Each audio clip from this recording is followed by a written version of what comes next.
Latrobe, the home of the late, great, my friend, Arnold Palmer. What a great guy he was. What a great guy. Thank you very much. 61 days from now, we're going to win the Commonwealth of Pennsylvania, and we are going to win 4 more years in the White House.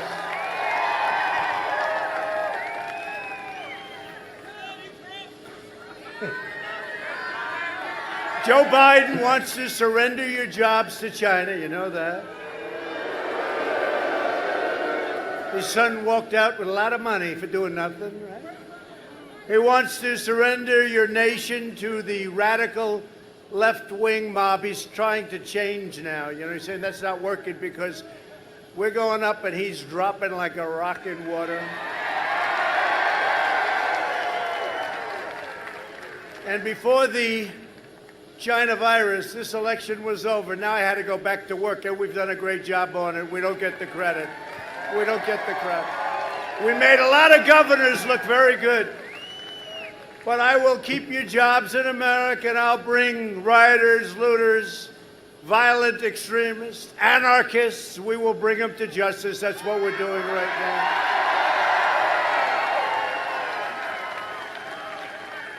We have over 400 right now under arrest. These are bad people. Over the last 3.5 years, we've secured America's borders, fixed our broken trade deals, rebuilt the United States military, obliterated the ISIS caliphate 100%,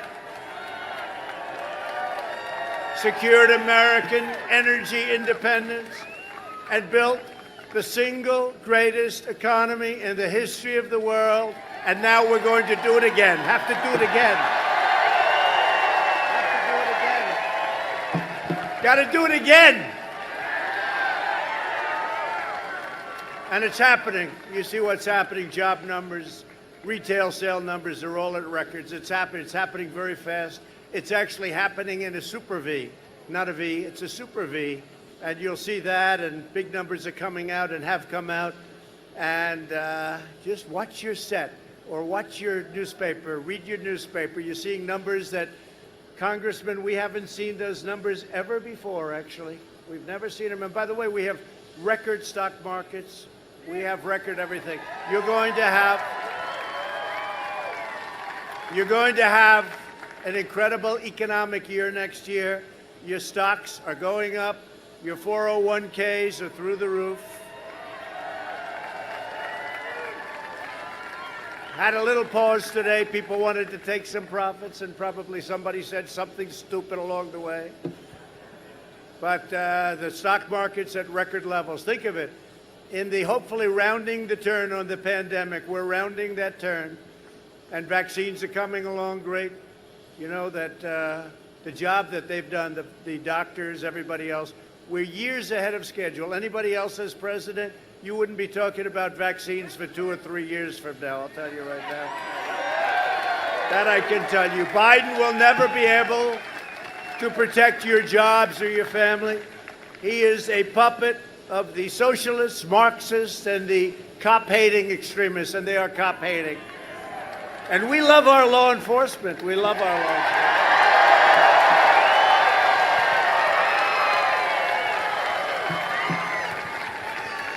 And by the way, we have, I don't know if you saw this, if there's any way of you seeing it, we have thousands of people behind this hangar, thousands, and we're trying to get them in.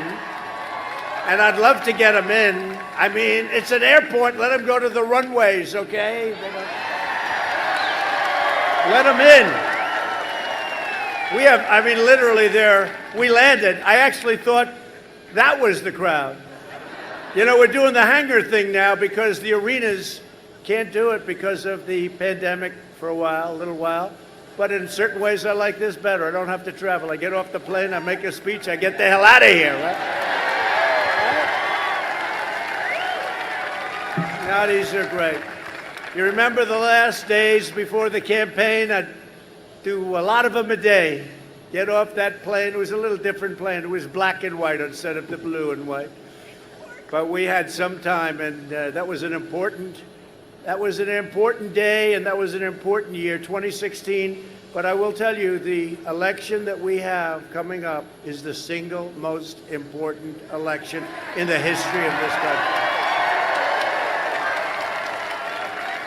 And we had a level of enthusiasm. I mean, even look today, with all going on, look at the kind of crowds we have. And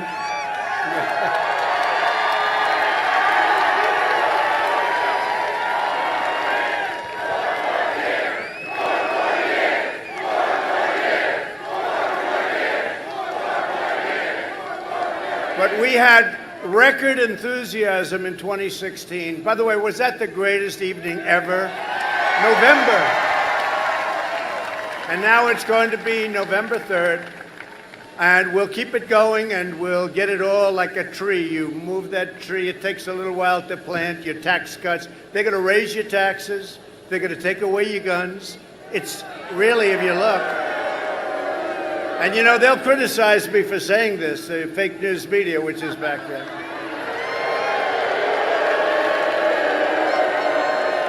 With their fake polls. The same as last year. We could just put it all on tape. The fake polls, the fake everything. You know, they're called suppression polls. They're meant to make you depressed. Are you depressed? You don't look depressed. The real numbers, we have the real numbers. We're leading everywhere. We are leading everywhere. I'll tell you, I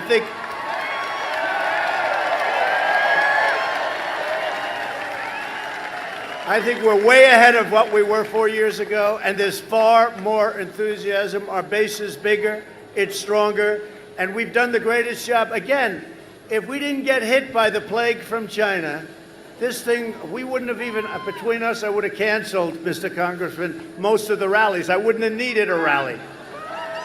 That's a little bit unfair, but that's okay. That's what China's done to our nation. They've screwed us for a long time on a lot of different ways. No, never has anybody ripped off our nation like China, and I've taken in billions and billions of dollars. We never took in 10 cents from China, and I gave $28 billion, right? $28 billion to the farmers because they were targeted unfairly by China, and our farmers are very unhappy. I don't think we have too many farmers in this wonderful Pennsylvania town. I know we have a lot of Boilermakers over there. We got a lot of Boilermakers. I'll be talking about them. Look at those guys.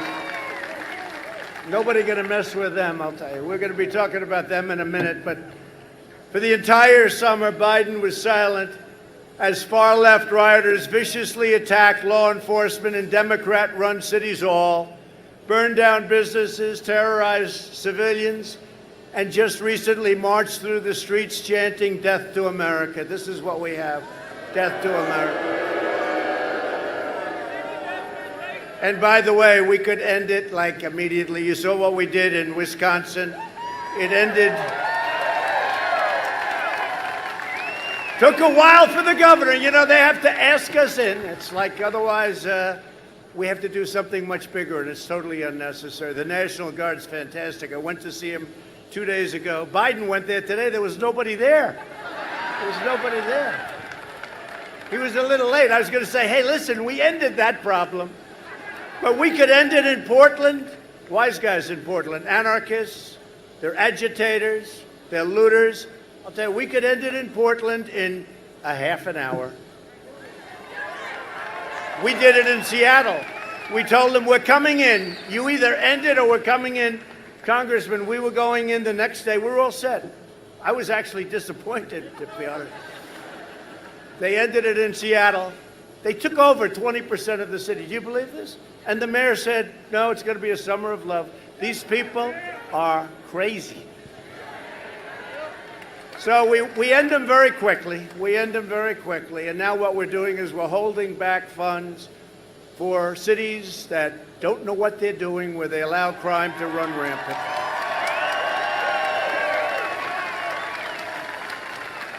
And we put a 10-year prison sentence on anybody that knocks down a statue.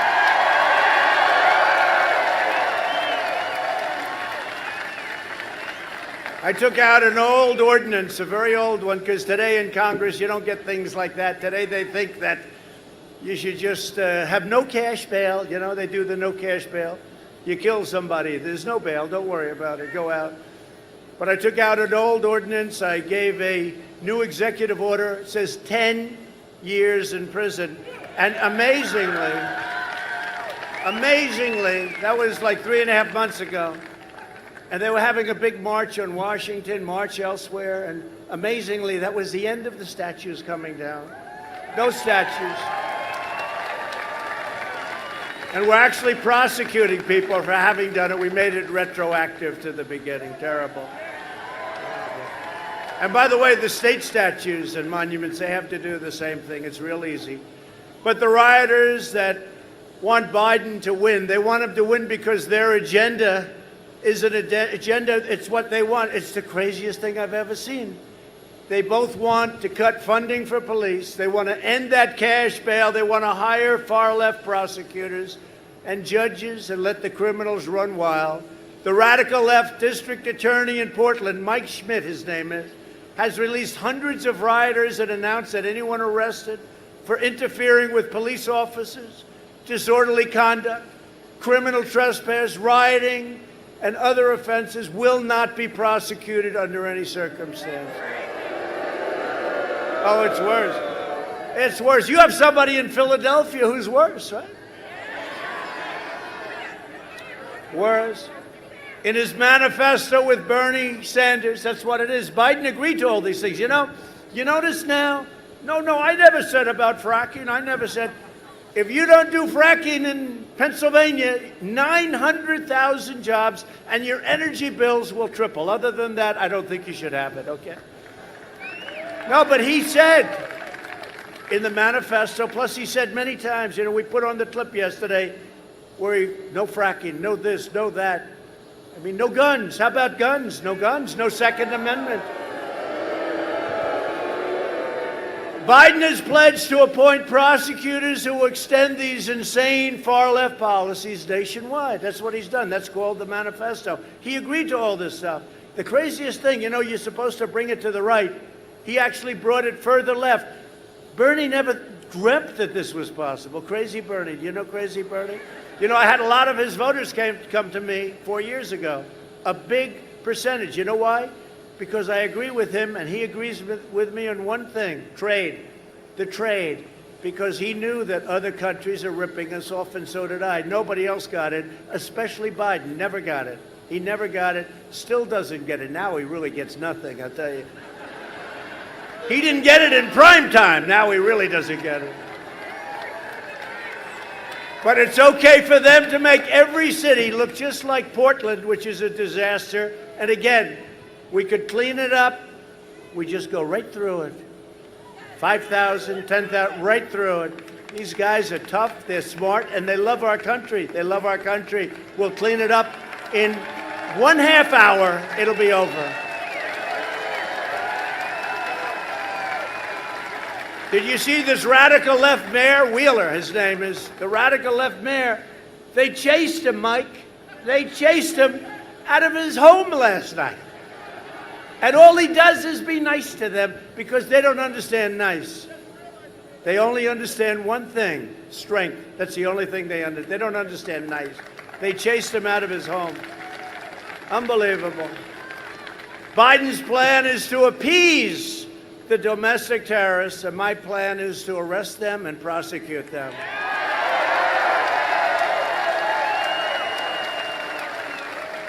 And I will always defend law-abiding citizens. That's why the rioters are voting for Biden and the law enforcement people. We have it from everybody. We just got the sheriffs in Florida, all of them. We got Ohio, we got Texas, we got North Carolina, we got South Carolina, we got everybody. I don't know if there's anybody, and I see Rick Perry right there. Rick Perry, what are you doing here, Rick? Rick Perry, one of the greats. But they're all voting for me. This election is about safety, and this election is about jobs. Today, I'm delighted to accept a very, very special endorsement from people I like. Sort of grew up with these people. I don't know what it is, the relationship we have with all of us. But I'm getting an endorsement tonight from some very, very special people. They work hard. They do great. We really put them back to work because this state was in trouble. And last year, you had the single greatest year, economic year, in the history of your whole operation, right? Of your whole operation. You've never had anything like that. This has been your greatest. This has been, prior to the plague coming in, it's been the Commonwealth's greatest. Can we ever call the Commonwealth a state? You get two places. And you always have to say, well, wait a minute. Is this one a Commonwealth? Two places. You know what the other place is? Name it. Huh? That's right. How did you know that, Congressman? Huh? But this Commonwealth, it's a great Commonwealth. It's a great place. And the Boilermakers local union, it's local 154 of the Boilermakers. They chartered in Pittsburgh 125 years ago. None of you are around to see it. And it now represents members in Pennsylvania, Ohio, and West Virginia. And I want to thank John Hughes and the Boilermakers here today. It's a great honor to have you. Who's John? Where the hell is John? Stand up, John. John, we appreciate it. We appreciate it.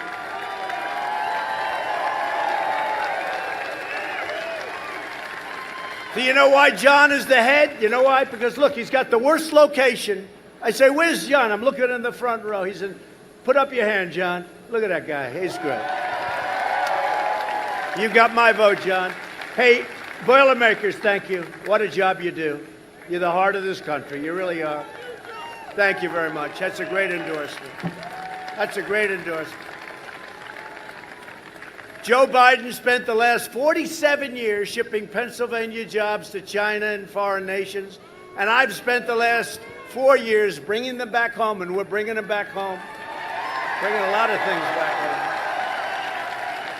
I ended the last administration's 8-year pure war on Pennsylvania oil and coal and fracking and national.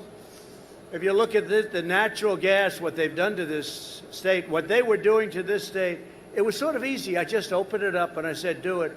And the investment put into Pennsylvania, the investment put into the Commonwealth of Pennsylvania has been record-setting. But again, you had the greatest year you've ever had last year prior to the virus. You're going to be set now with what we're doing. I believe that this next quarter, which will be announced, interestingly, just prior to the election.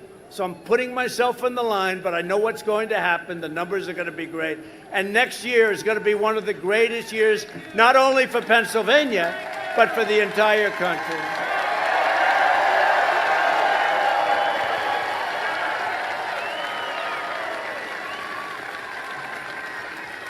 So Joe Hayden, we have a new one, Joe Hayden.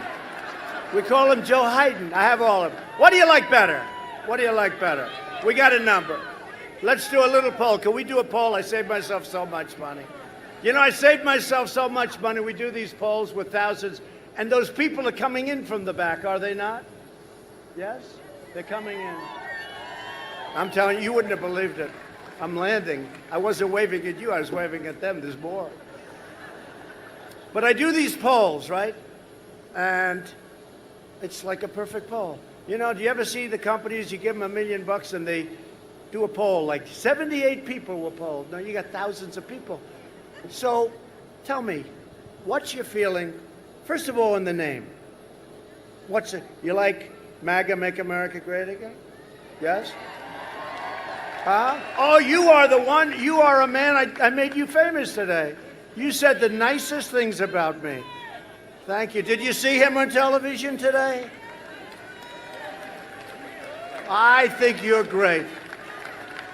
I think you're great. Thank you.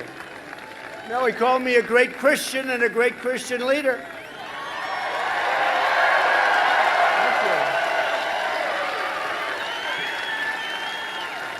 Thank you. But he did say I wasn't perfect. But that's okay. I said thank you anyway, right? No, that was really great. That was really great. But if you look at it, the things they've done, we're going to go through a couple of different polls as we go along because I love the people saying do this or do that. But one of the things I got you out of is this thing sounds so good, but it's so bad. It's a rip-off of our country, the so-called Paris Climate Accord. It's a disaster, a death sentence. It's a death sentence for your energy jobs. I took it out. I withdrew from that calamity. Biden pledged to reinstate it. It's going to cost you billions and billions of dollars. You know what it really is? It's a way of really taking advantage of the United States. That's what it is. Last year, I visited the Shell petrochemical plant in Beaver County. Anybody ever hear of Beaver County? The largest investment in your state's history, all made possible by our pro-energy policies. Biden would wipe out that entire industry, killing the jobs of more than 600,000 Pennsylvania workers. It's probably 940,000, they say. Think of that. Also, prices and everything else. Now, Biden today came out and said, no, fracking's okay. It's okay. Did you see that? Fracking's okay. Because he was getting killed. And now he came out in favor of law enforcement. Look at all these handsome cops here. And a beautiful cop. No, but how can anybody believe it? He's totally against. At his speech and at the DNC, where we got much higher numbers than they did, but, you know, they put out that they did. They'll say anything. We got much higher by millions and millions of people. We had a great, did we have a great convention? Right? We had a, there's my guy. Good job you did. But we had a great convention, and it's been really terrific. You know, I made a speech at Mount Rushmore, and since that speech, our numbers have been up, up like a rocket, like a beautiful rocket. The Mount Rushmore speech. I said, you know, we're getting hit by this pandemic very unfairly in the sense that we've done such a good job with the ventilators, all of the things. You know, you've heard it 1,000 times. And we have to get back. And I made a speech in really a great place, South Dakota, but it was Mount Rushmore. You know they want to blow it up. You know they want to take off Mount Rushmore. If you would see how beautiful this is, it was like this perfect evening. The sun was setting. The faces of these great, great, majestic heroes of our country, right? Heroes of our country.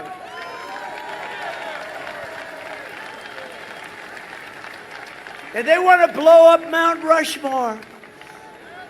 But how about this one?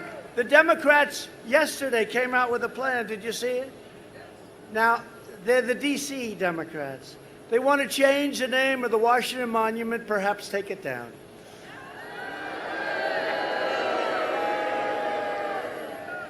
Thomas Jefferson, pretty good Thomas Jefferson, right? You could forget about ever hearing that name again. Abraham Lincoln, you could forget about it.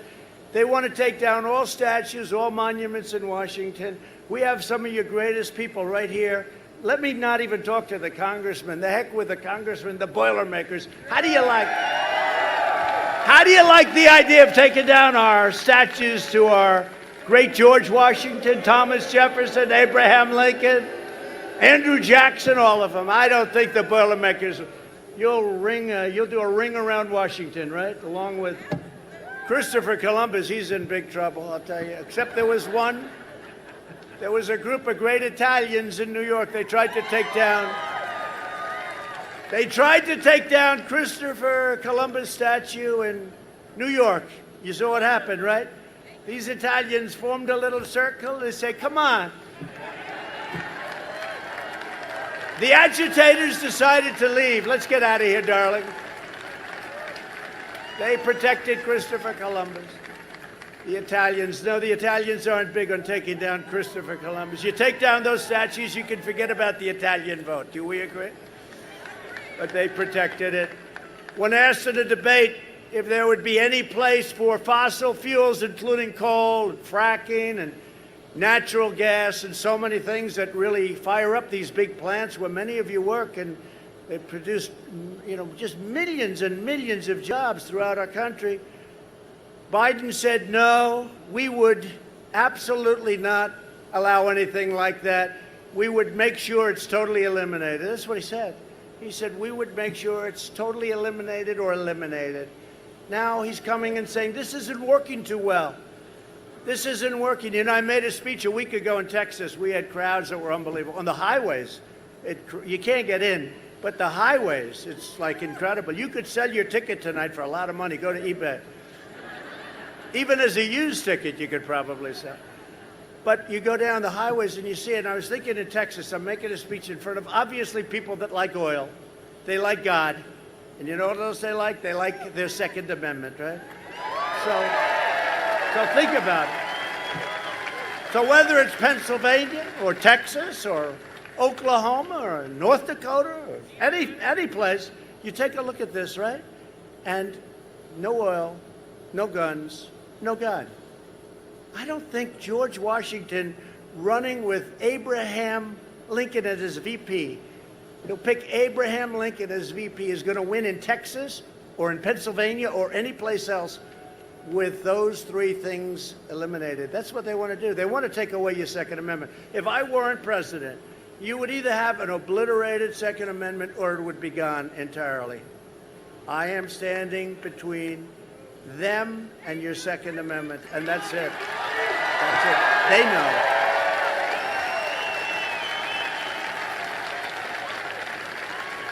He put Beto in charge of guns. Beto's in charge. He wants to get rid of everything. Beto, that's a beauty. Remember, he said, I was born for this. Anybody that says they're born for this, remember Beto? He was on the cover of a magazine. I won't mention the magazine. They're back there. It's a total phony magazine. But he was on the cover of the magazine. And he said, I was born to run for president. He was born for it. I was born. Anybody that gets that carried away, that was when he was doing well. Since then, he's cratered. Ever since he made that statement, he's looked very bad. But he's, take a look at what he says about guns. And he got put in charge of guns. So I guess Biden pretty soon is going to be coming out saying, no, I never said that. Check out all of the statement he's made on everything. And now he's going the opposite way. But he's agreed to the manifesto entirely. So maybe he'll do that. And then he figures later on he'll go, but everything he said is right, because he has no control over what's happening. The radical left has captured the party. They even elected a person that nobody ever heard of, a senator, it's been a while, against a young, good-looking Kennedy by 10 points in Massachusetts. Did you know Kennedy lost in Massachusetts? You know why? Because he wasn't a radical left. He was like a semi-normal person, just slightly left. No, but think of it. This is what's happened, and this is really what's happened. If you're not a radical lefty, meaning guns, meaning fossil fuels, they want wind. You know, to make the windmill, which are made mostly in China and in Germany, by the way, to make it, so much emission is let out that it's more than you can ever save. It's just the craziest thing. Also, I am truly an environmentalist. But you have to understand, when we do things and they don't, and we clean, and it's very expensive to do that, and they don't, and we have this massive planet, and China, India, Russia, Germany, all these places, it's fuming up, and we're doing our job and beautiful. No, they have to do it also. Otherwise, it just doesn't work the way it's supposed to.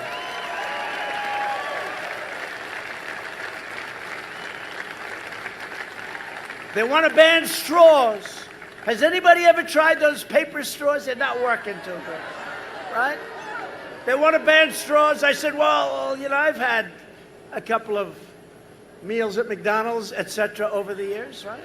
Wendy's, a friend of mine owns Wendy's. I'll give it a plug, right? Burger King. So they want to ban straws. I said, oh, really? What about the carton? What about the plate? What about the knives and the spoons that are plastic? Oh, they're okay. But the straws we got to ban. Has anybody ever tried, seriously, the new straw? It's made out of paper, right? It disintegrates as you drink it. If you have a nice tie like this tie, this would have no chance. By the time you get finished, the straw is totally disintegrated.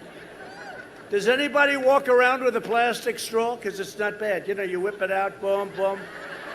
You never had to do that. When asked whether he would be willing to destroy the jobs of hundreds of thousands of blue-collar workers to push his anti-energy agenda. You know what the answer is, right? It's the Green New Deal, right? This Green New Deal. This was made up by people that don't get it. Either that or people that just don't like our country very much. But Biden replied, yes, he'll get rid of those jobs. And he famously told a voter, I want you to look in my eyes when he's not wearing the mask, because I've never seen a man that liked a mask. Look, I'm all for it. We have a big weekend, distance on the weekend and all of that stuff, and wear your mask when you're close together in particular, and wash your hands, all those things. We have Labor Day weekend coming up. But did you ever see a man that likes a mask as much as him? And then he makes a speech, and he always has it, not always, but a lot of times he has it hanging down, because you know what? It gives him a feeling of security. If I were a psychiatrist, right? No, I'd say this guy's got some big issues. Hanging down. Hanging down. Congressman, give me your mask. I want to have it hanging from my ear. I don't want to touch your damn mask. Mike, I'll never touch your mask. No, but the new one is, you know, I went for a physical. The doctor said to me, sir, would you like to go over to Walter Reed? It's incredible. By the way, the job they do on people that have been just really hurt are heroes. And the job they do is incredible. But he, sir, would you like to go over and do a physical? You have some time. You know why I had time? Some deal. Oh, it was China. I decided not to see China because they didn't like the way they were doing business, okay? Does that make sense? So the doctor, White House doctor, highly respected, Sean Conley. Sir, would you like to go over and do your physical, do a piece of it or finish it or whatever it was, but do a physical? I said, I don't know. I'm not in love with the idea. Well, if you do it, we don't have to do it. So, okay, let's go. Come on. So we went. And we're driving. Now, you have to understand, there are like, 100 cars. You see what happens here. It's like the plane times 50. So the cars are driving all over. It's about a 20-minute drive. And we get to the hospital. I get out. I was there probably for an hour and a half, 2 hours. And then yesterday I read that I had strokes. CNN, fake news CNN right there.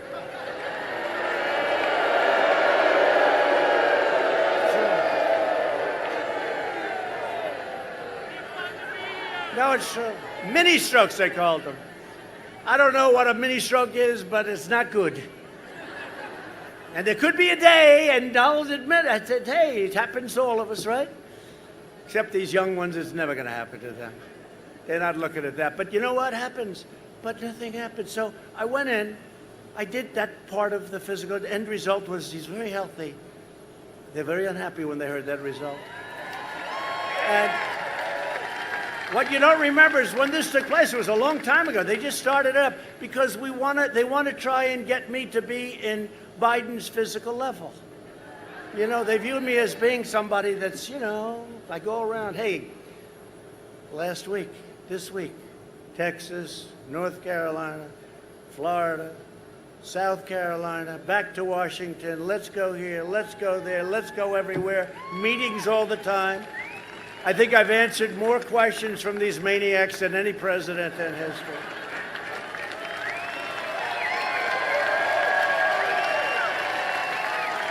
And mean questions. I watched Biden yesterday, so he hasn't answered questions in, 2 months or something. And yesterday, he took a couple, and they were setups like I've never seen. One young woman, who I think is there, one young woman is smiling. Hi. I'd just like to ask you, I'm sorry to bother you with this question. It's the most incredible. So the doctor wrote a letter saying, no, this rumor is wrong. And I don't like, rumors like that. And by the way, if it were a fact, it's fine. It should. I think it's an important thing. But if it's not true, my wife was like, she came to me, she said, I think I would have known that. I said, yeah, I think they would have known it too, because they drove back with me. The press follows me. They have a special deal, a van. They followed me. And then we go in, we go out. But if you remember last time, I go in, I spend a little time, physical, like we all have. Hopefully you have them. Good thing to have, I guess. As long as they give you a good answer. If they give you a bad answer, don't bother. Possibly too late. But I go in. I come out a couple of hours later, I guess, whatever it is, short time later. I get into the car. The press sees me get into the car. On my way home, I get a call from my wife, the First Lady, who's very popular. Do we like our First Lady?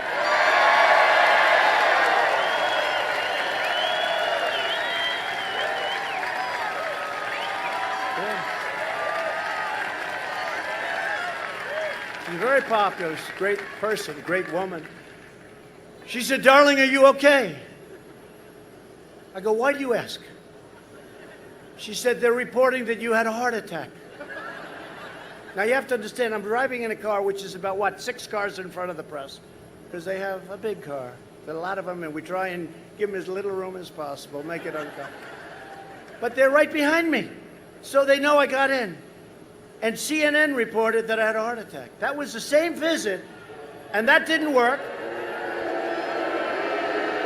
No, it's unbelievable. CNN reported I had a heart attack, so my wife was concerned. I said, "No, not that I know of. And if I did, I think I'd be back there. No, I'll be home in 15 minutes, darling. Thank you for caring." It's always nice. It's always nice. She sounded relieved. That's good. When your wife sounds relieved.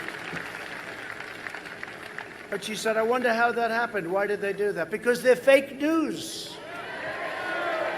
So I go in, and that rumor lasted for a little while, like a day or two. It lasted for a little while, no matter what I did. You know, I'm in the same motorcade. I go in, and I go out. They know I'm in the motorcade. I actually have to report it, but I'm in the motorcade, and they said I had one of them said it was a massive heart attack. Think of it. Again, it could happen someday, okay? And when it does, I hope things work out. But they knew I'm in the motorcade, and yet they reported it anyway because they're fake news. Now, for the same visit, that was the same. You know, that was the stupidest thing. From now on, when I go for a physical or something, or go to the hospital, announce it. Because this was a quick thing. The doctor, he got me in a lot of trouble. He's a great doctor. I said, "No more surprise visits to the hospital where we do a little work because we have some time." But, so now, the same visit, they started yesterday because some joker from the New York Times, who's a third-rate reporter, writes a book. And he said, the vice president was prepared to take over the reins because they thought the president was going to go, I guess, under anesthesia. Do they still call it? In the old days, they called it anesthesia. It's essentially the same thing. I don't want to get into a situation like where Biden used record player. Remember that? You go home, you turn on your record player. But the anesthesia. And I said, "How could that be?" So remember, just the same visit. They said heart attack a long time. All of a sudden out of this book. And he said, suffered mini strokes. Now they get a letter from the White House doctor that said it's totally false. But they still go with it. They go with it. And they know I'm in the group with them coming back. And I don't know much about a mini stroke, but I assume, Mr. Congressman, if you have a mini stroke, you're not heading back to the White House, right? At least you'll spend a couple of nights at that great hospital, right? So anyway, these are really dangerous people. They are so bad for our country. If we had honest press, it would be so great for the USA. Be so great. They're just a bunch of phony people. Not all of them. You have some very good ones, like about 10%. No, you have some very good ones. You have some great journalists, but it's really, they know it's phony stuff. They're doing anything they can to get this sleepy guy into the White House, and I just don't think the public is going to fall for it.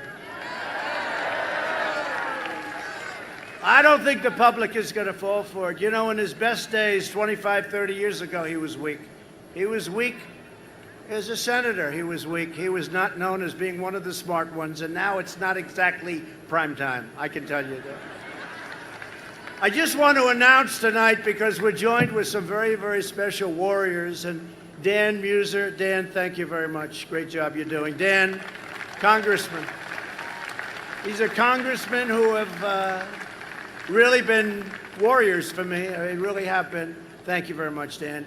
Fred Keller. Fred, thank you. Great job, Fred. The great John Joyce.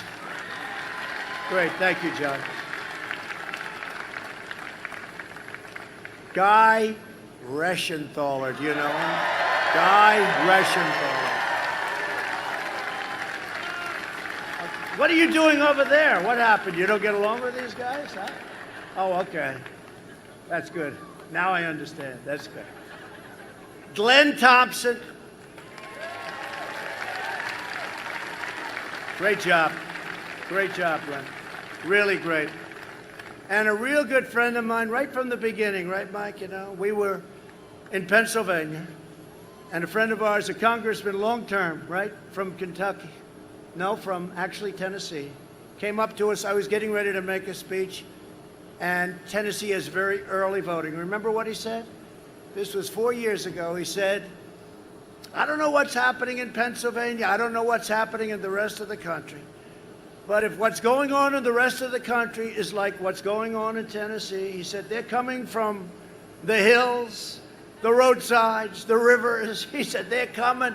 People that never really cared to vote. They're great Americans, but they never wanted to vote for the people that they would see. He said, they're miles long.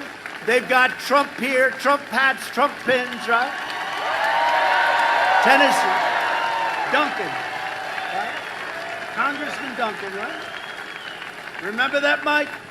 That was the first time. I mean, they said they've never seen anything like it. Tennessee has been incredible, by the way. But so Mike and I listened, and we said, I wonder what that's all about. But it is true. People that weren't really political people, they're coming in and, you know, the deal here, like the Miss Universe, good old Miss Universe, right? Like this. They came with hats, they came with pins, they're loaded with pins. One person had hundreds of pins. They never had a pin in their life. But they love the job that we've done, and we're going to do it even better in the next 4 years.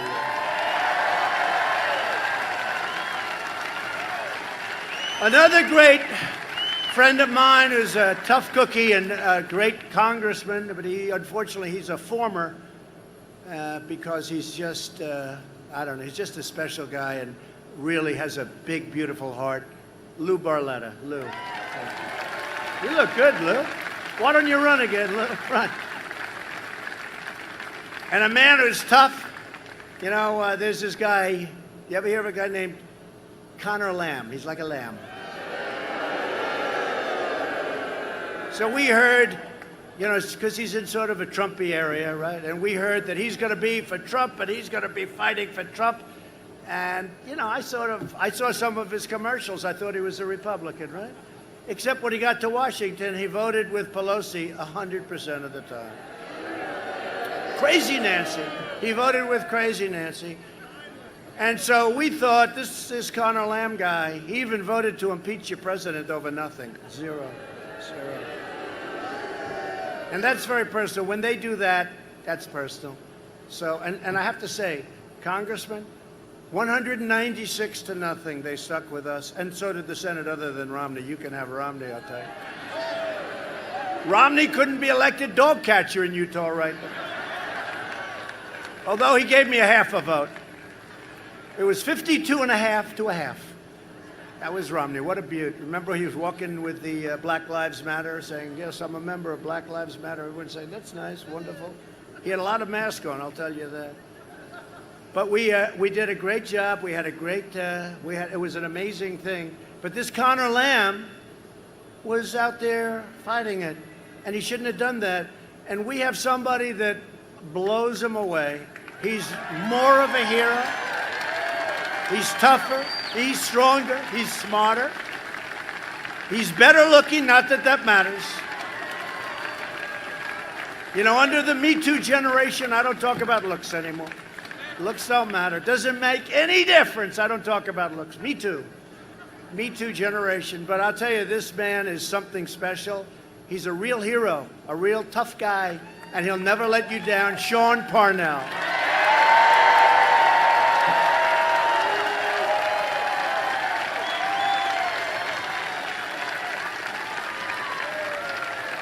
Just remember that Connor Lamb, and I remember because he's like a lamb. He's like a little lamb. Weak. Got a lot of weak people. We like strong people, don't we? We like strong. We need strong people right now. We have somebody else in the audience who served as my Secretary of Energy, and he was incredible. He was the governor of Texas for what, 12 years, I think, Rick, right? 12? Tell me, 14? 14 years he was. And he was an incredible governor, and he was an incredible secretary, and he's been an incredible friend. Rick Perry, everybody.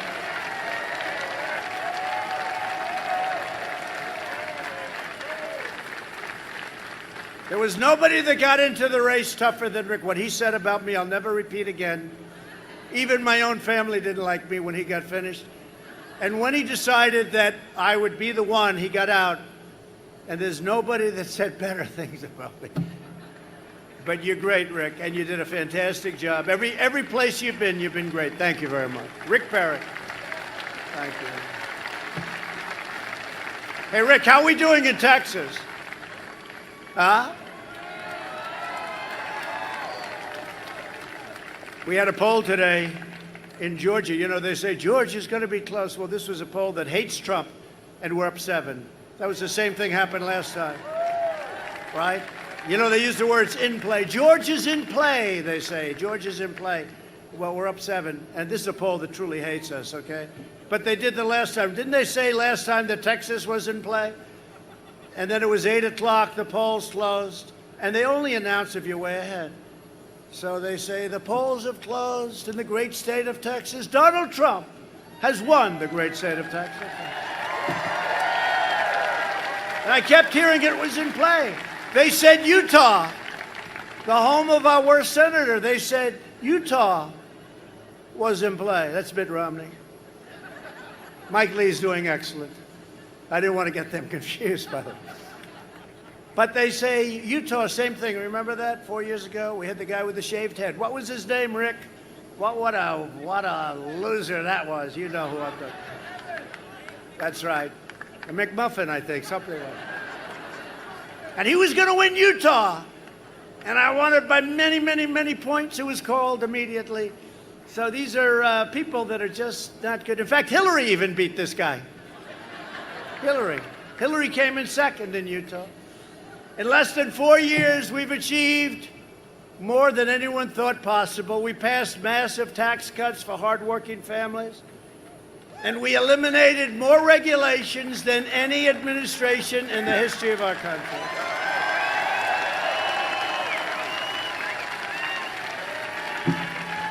I saved the U.S. auto industry by withdrawing from the last administration's job-killing catastrophe known as the Trans-Pacific Partnership. It would have been a catastrophe.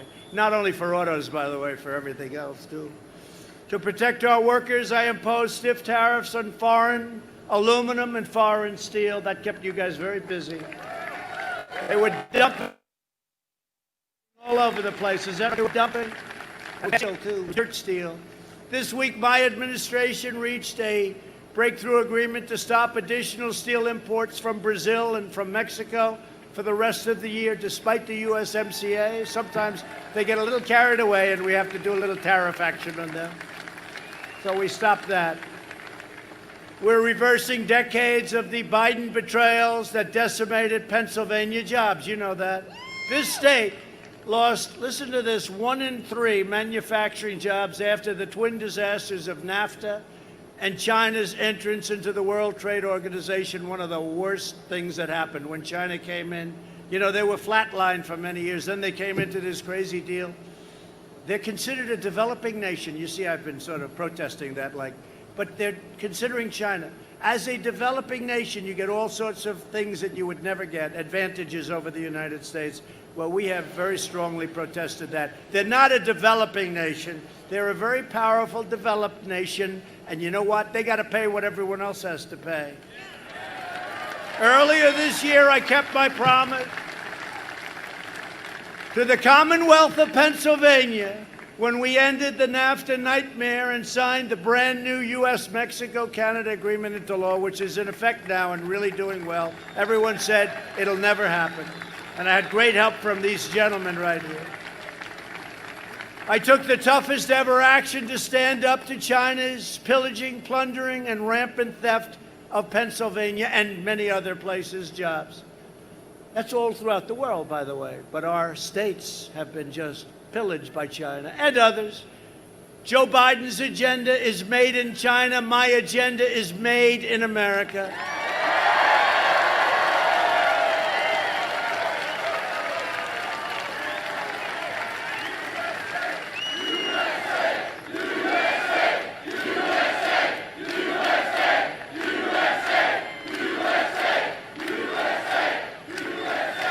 After years and years of rebuilding other countries, we are finally rebuilding our country. It's called America First.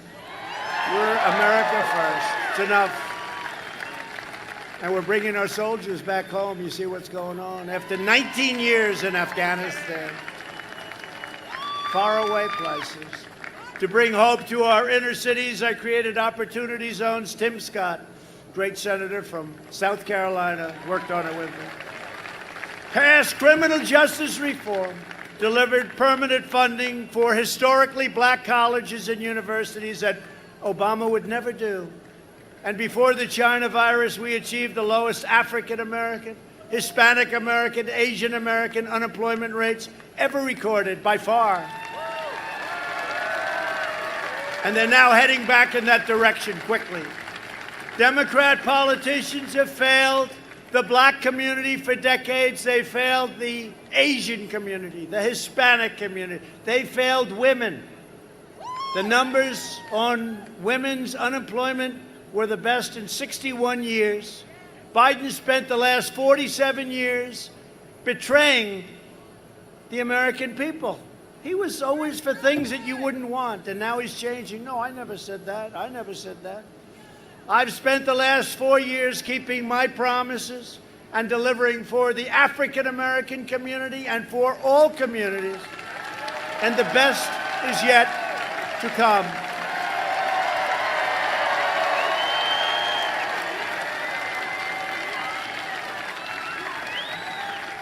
Perhaps in no area have our opponents more thoroughly betrayed working families of all backgrounds than on the subject of immigration. You know, we've been fighting for that. Under my administration, we achieved the most secure border in American history. We ended catch and release, stopped asylum fraud, and we've deported 20,000 gang members, and we get them out, and we get them out fast. Thank you, ICE. ICE and Border Patrol. ICE and Border Patrol. They don't like ICE because they're tough. You got to be tough in that job, by the way. Anybody up here like to work in ICE? I don't think so. Let's see, you could probably be okay. But you'd rather do what you're doing, right? I agree with you. These are tough guys. They have to be tough. These are bad, bad gang members. I mean, you look at MS-13, you look at what's happened with MS-13, but we get them the hell out. Sometimes we have to put them in prison because we don't even want to take a chance they can come back in after what they've done. We built 300 miles of border wall, and we're adding 10 new miles every single week. Every week. And the wall will be finished very soon. And by the way, they keep saying, but Mexico will be paying for the wall. And I say it respectfully to Mexico, but they will be paying for the wall. They understand that. They just don't want to write it, and that's okay, too. Because Mexico's treated us very well. The president of Mexico, right now they have 27,000 Mexican soldiers on our border guarding us from people coming in illegally into our country. We invested $2.5 trillion in the United States military and launched the first new branch of the United States Armed Forces in nearly 75 years since the Air Force, and that's called the Space Force. Right, Sean? Pretty good. Going to send Mike into space. You want to go into space, Mike? Our great congressman. But think of that. You know, we created a new branch of the United States. That alone, if you had that alone. But then you add judges, all the other things. We passed VA choice and VA accountability. So now, instead of waiting for a week, 2 weeks, 5 weeks, 9 weeks to see a doctor, you don't have a doctor, you go right out, you get a private doctor, we pay the bill, and our great veterans get better quickly. And accountability. We keep people accountable for the way they treat our veterans. And if they don't treat them well, we say, sorry, you're fired, get out. No, we couldn't fire anybody. We had sadists, we had thieves, we had some very bad people in the VA, and they're all gone. Thank you. I love you too. Thank you. Thank you. Such friendly voices. Right, beautiful. Only in Pennsylvania, right? Thank you. I withdrew from the last administration's disastrous Iran nuclear deal. Think of this. Obama paid $150 billion for a short-term deal. He gave $1.8 billion in cash. You ever see $1 million like at a casino floor or something in $100 bills? It's a lot. It's like the size of this, right? Now think $1.8 billion. How did you guys allow that to happen? Huh? They said we all voted against it. I kept my promise, recognized the true capital of Israel.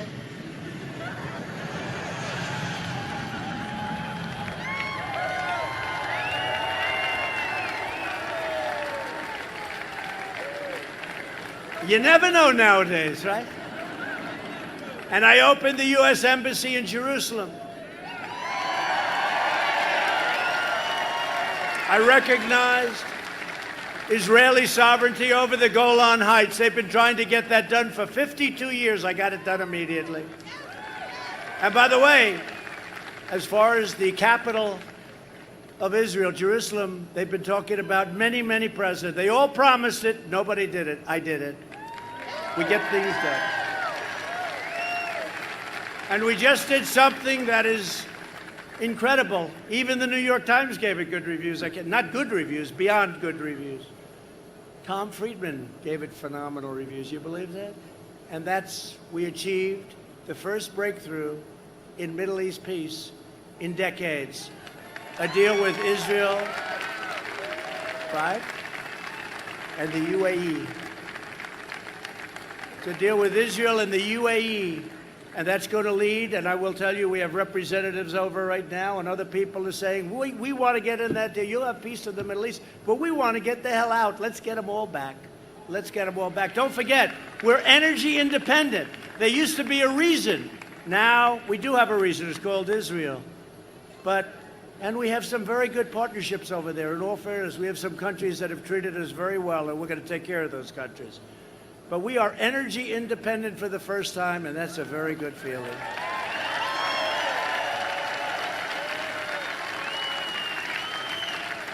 And our military has never been stronger than it is now. It's new and it's beautiful. And I told you, we took over 100% of the ISIS caliphate in Iraq and Syria, and we killed the founder and leader of ISIS, al-Baghdadi.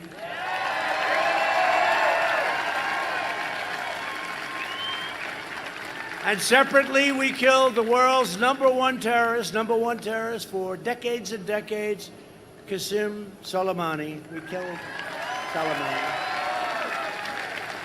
It was a big step for the Middle East. We kept America out of wars. Remember, they always said, oh, this Trump, he's radical. He's really, he's too radical.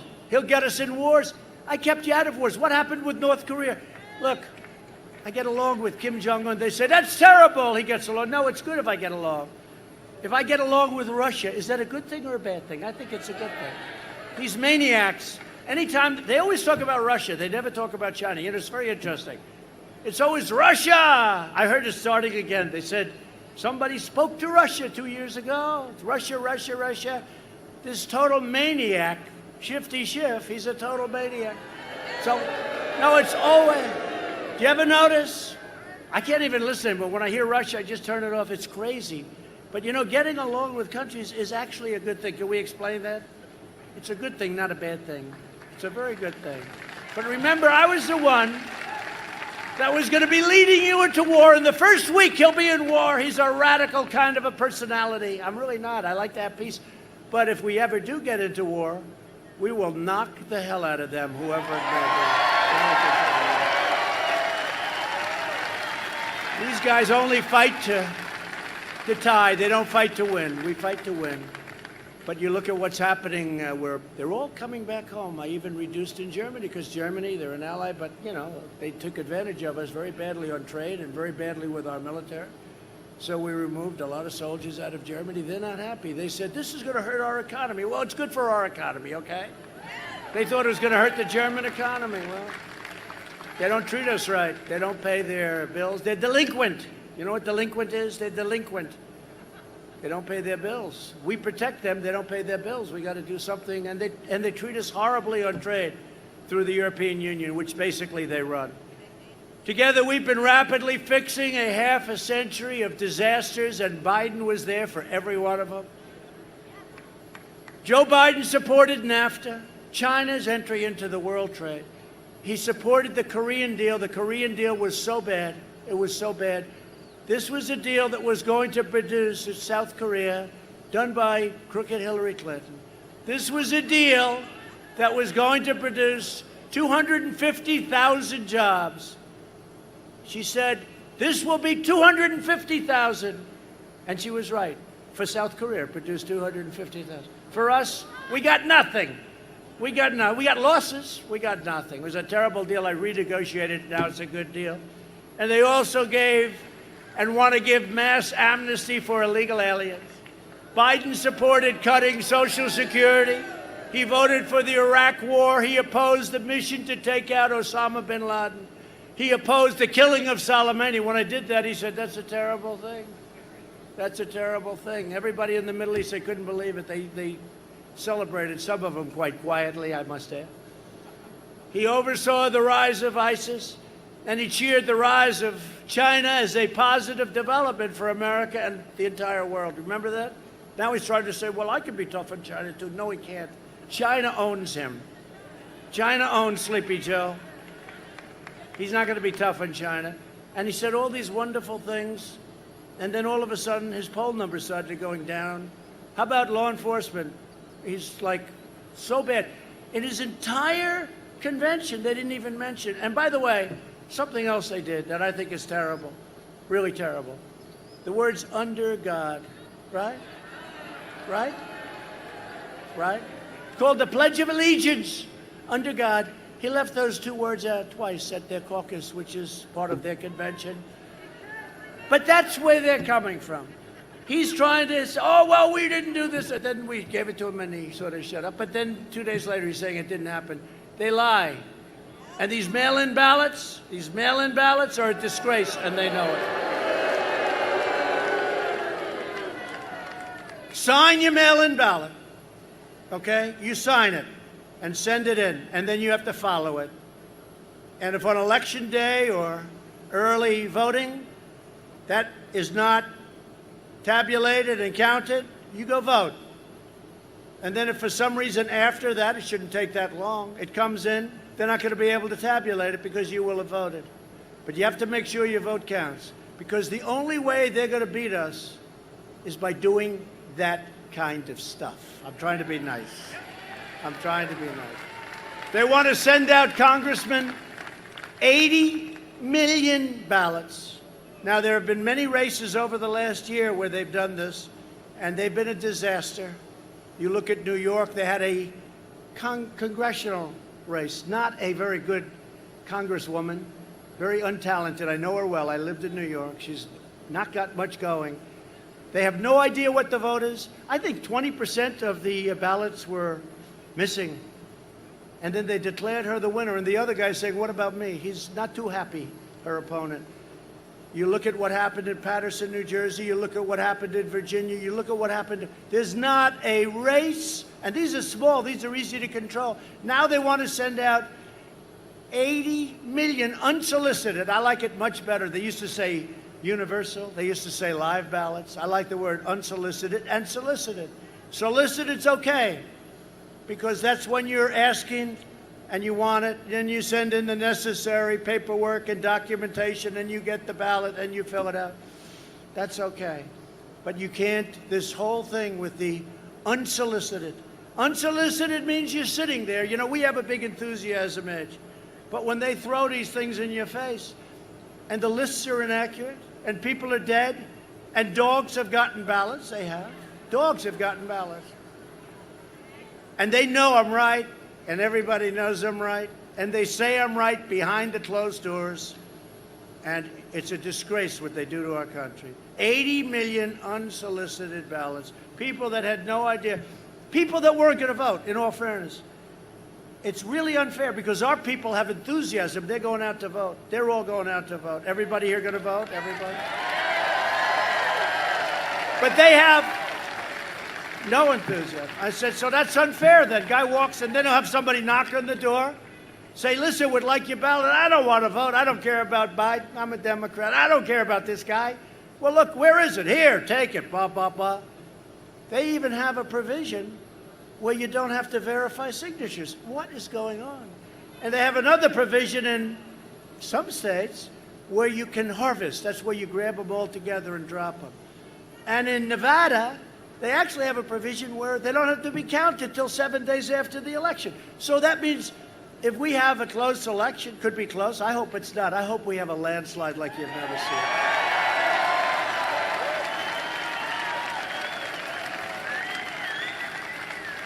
But if we have a close election, that means Nevada has the right to, and I love Nevada. I think we're going to win Nevada, except where they're sending all these hundreds of thousands, millions of unsolicited ballots to people in Nevada and people that probably left a long time ago. It's very unfair. It's a very unfair. But think of it.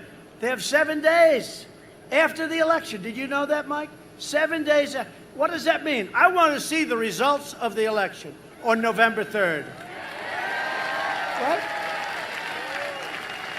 And by the way, if it's anything like these other events, it could go on forever. I mean, the congressional race, which they just gave up and they declared her a winner, which they should not have done. They should make that do-over. And I think in Patterson they have a do-over. I think they're going to do it over because it was just ripe with fraud, theft. People were selling ballots. People were selling ballots.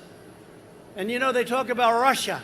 They're so worried about Russia. What about sending out 80 million ballots? That's your real problem. And you know, if Russia or China or these other countries want to cheat, all they have to do is forge ballots. It's much easier than the way they have to go about it, right? So we have to put pressure on these people. Now, the good news is we have a lot of court cases. We have one in Pennsylvania. You know that, right? And we have two judges. We have a state judge. We have a federal judge. I think both highly qualified judges, from what I understand. I hear that they're not too happy about what they're seeing. So we'll see what happens. We're going to see what happens. The lawyers feel very confident. But we have to win those cases. But what you have to do is send in your early ballot and then go and make sure that ballot is tabulated or counted. And if it's not counted, vote. And then they have the job, if it comes in late, and if it's not too late, they have the job of making sure that they don't count it. But follow that ballot, because these people, they'll be lost, they'll be gone. The numbers are incredible, where they're 25 and 30% off, 20% off. Follow your ballot. When I banned travel from China, Biden called it hysterical and xenophobic. If we had listened to Sleepy Joe, hundreds of thousands of more Americans would have died. You know that. You know, he always gets up today. COVID-19, COVID-19. I said, Joe, look, we got a country, and I agree with that, and we've done a hell of a job. We've done a hell of a job. If you look at some of our numbers. But you got to start talking about the economy. And you got to start talking your place. I mean, this is when you look at Pennsylvania, you're in a shutdown. You have a governor that has you shut down. Right?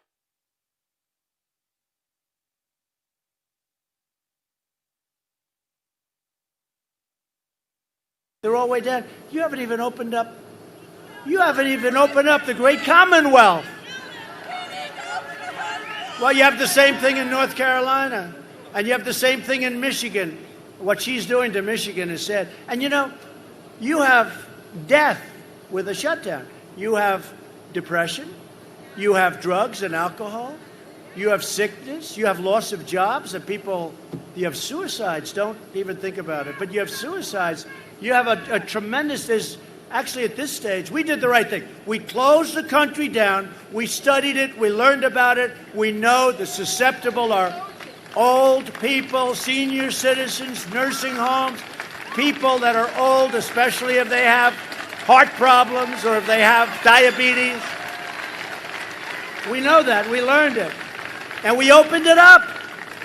But the problem, these shutdowns are causing much bigger problems. You remember my original statement, right?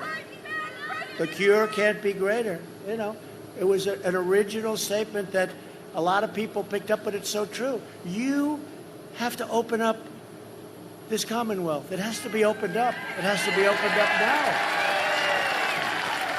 But here's what I think they're doing. Because you have the same thing in New York. We have a governor in New York who's 36,000 people died, 11,000 people in nursing home because he made a mistake. He made a horrible mistake. And I built him a convention center with 2,800 beds and they didn't use it. And I sent up a ship, a great hospital ship, a massive hospital with hundreds and hundreds of rooms and they didn't use it. And he requested it. And then I said, you're not using it. Why aren't you using it? He could have put those people in the convention center, in the hospital ship. What a shame. But you look at New York, the restaurants are all closed. It's so sad for me. I love New York. You know, I grew up in New York. I love New York. I did well in New York. And it's so sad when I look at what's happening with New York. It's all politics. If you kill somebody, they don't prosecute you, but they go after political enemies. It's a terrible, what's happening in New York is a terrible thing. And the place is dead. No restaurants, the restaurant poor guys. You can't, how long can you do this for? The people are going to lose their jobs. They're never going to open again. It's not like the restaurants is the greatest business in the world. It's a hard business. New York is closed. You're closed. North Carolina's closed. Michigan's closed. All Democrats. And let me tell you what's going to happen. On November 4th, they're going to announce their opening. They're doing this for political reasons. They are. Right, Sean? They're doing it for political reasons because they want our numbers to look as bad as possible going into November 3rd, Election Day. And then as soon as the election's over with, win, lose, or draw for them, they're gonna open it. They got nothing. And you know what? It's a shame what they're doing. For political reasons, they'll be open. You'll be open on November 4th. But you know what? From your standpoint, it's very close for the election. It's very far. If you have a restaurant, then you can't open your restaurant. You can't open your store. It's a disgrace, and they ought to get together. They ought to do it. These are Democrat governors in all instances, and Democrat mayors. When the China virus arrived, we launched the largest national mobilization since World War II. Thanks to the life-saving therapies that we pioneered, the mortality rate has been reduced by 85% since April. Think of that. And we've achieved among the lowest case fatality rates of any major country anywhere in the world. You never hear that from the fake news. They don't want to talk to you about it. And this is a big country. This is a tougher country to do that with. The European Union's case fatality rate is nearly 3 times higher than ours. And if you look now, Spain is having a big blow-up. France is having a big blow-up. No, we've done a great job. We haven't been given credit for it. And he always starts off, COVID-19, that's all he knows, COVID-19. I said, what about the economy? What about jobs? What about all the other things we have to do? All he does, he thinks it's a weak spot. And actually, in theory, if we're getting a fair shake from those people back there, it's actually what the job we've done is actually a strong spot, and that includes you people. With the ventilators that nobody had, nobody that needed a ventilator didn't get a ventilator. Now we're supplying them all over the world. Altogether, the nations of Europe have experienced a 30% greater increase in excess mortality than the United States. Think of that. You don't hear these numbers. Cases in the U.S. have declined by 28% nationwide over the last month, and hospitalizations and deaths have declined radically over the last week. 3 vaccines are in final stage of clinical trials. Would have taken 2 years for another president. I was going to say a normal president, but they'll hit me with a little truth to that, too.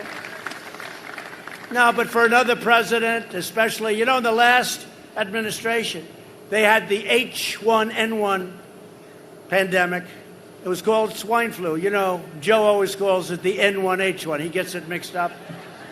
No, it's the H1N1, Joe. Not that it matters, I guess.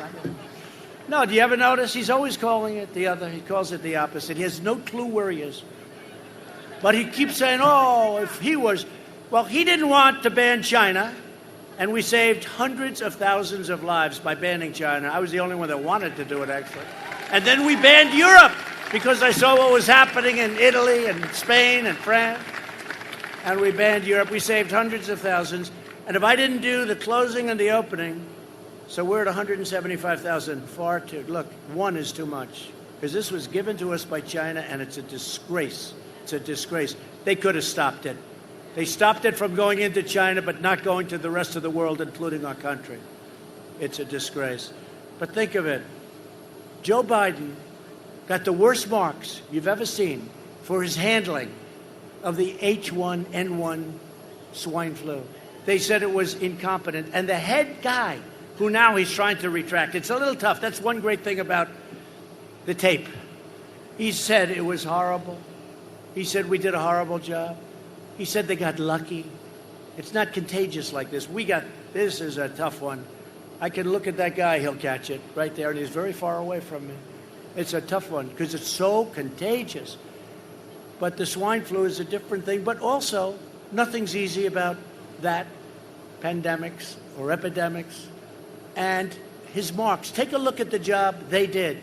It was so bad that their top person criticized it, and they went after him. They said, don't ever say that again. But it's a little late. He said it was one of the worst jobs.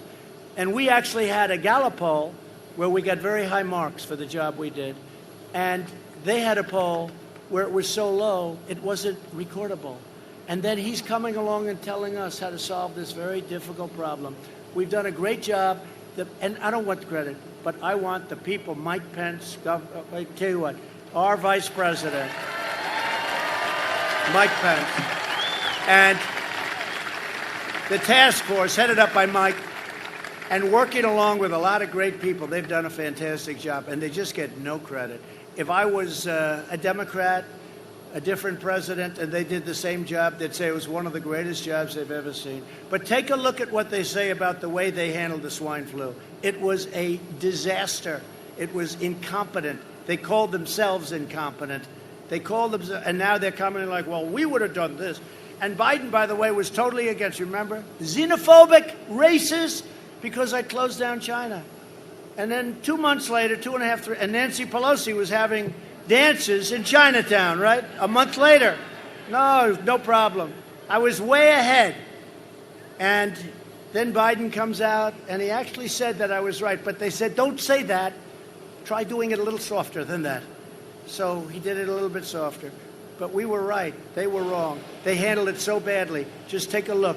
Because I said to my people, we've got to fight this a little bit differently, because we're getting a lot of fake news, a lot of bad people saying things. And you look at the stats and you look at how we've done compared to really much easier and much smaller countries.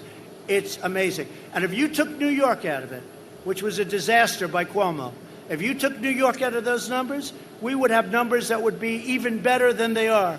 I could read numbers that would be even much better, because a big percentage of the people that died in this country died because New York was incompetently run by Mayor de Blasio and Governor Cuomo.